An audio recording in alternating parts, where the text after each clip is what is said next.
First ஒரு பேனில் எண்ணெய் ஹீட் ஆனதுக்கப்புறமா இந்த மாதிரி கடலைப்பருப்பும் உளுந்தம்பருப்பும் போட்டுக்கோங்க.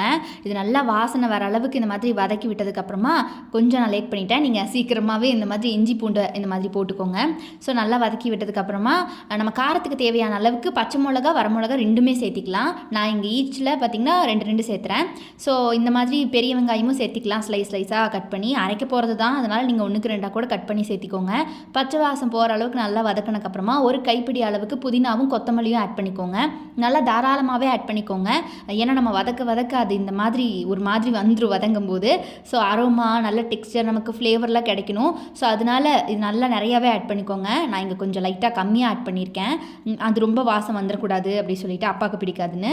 அதுக்கப்புறம் ஒரு நெல்லிக்காய் சைஸ் புளி ஆட் பண்ணிக்கோங்க.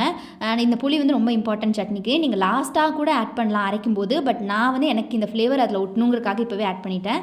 அப்புறம் தக்காளி ஆட் பண்ணி நல்லா இந்த மாதிரி வதக்கி விட்டுக்கோங்க. தக்காளி ஆட் பண்ணக்கப்புறமா நம்ம உப்பு சேர்த்தா சீக்கிரமாக வெந்துரும்னு எங்கள் அம்மா அடிக்கடி சொல்லுவாங்க. ஸோ அதனால் நான் இப்போவே வந்து கல்லுப்பு சேர்த்திக்கிறேன். கல்லுப்பு சேர்த்திங்கன்னா இன்னுமே டேஸ்ட் சூப்பராக வரும் நம்ம எந்த ஃபுட்டு செஞ்சாலுமே.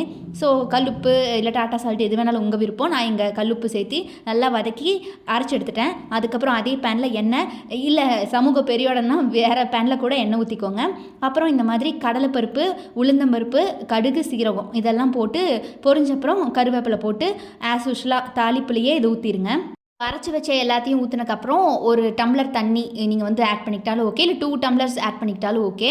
இது வந்து நம்ம தாராளமான சட்னின்னு அதனால தான் சொல்கிறோம். நிறைய கூட ஆட் பண்ணிக்கோங்க.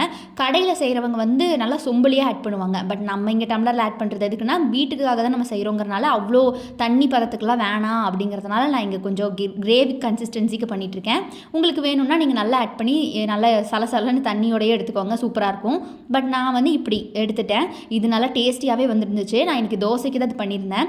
அம்மாவுக்கு ரொம்ப பிடிச்சிருந்தது, அப்பாவுக்கும் இதோட டேஸ்ட்டு சூப்பராக இருந்துச்சு அப்படி சொல்லியிருந்தாரு. ஸோ உங்கள் வீட்லேயும் கண்டிப்பாக அதை ட்ரை பண்ணிவிட்டு உங்களோட கமெண்ட்டை மறக்காமல் சொல்லிவிடுங்க. இது வந்து தள்ளுவண்டி கடை தாராள சட்னி, இது நான் வச்ச பேர்.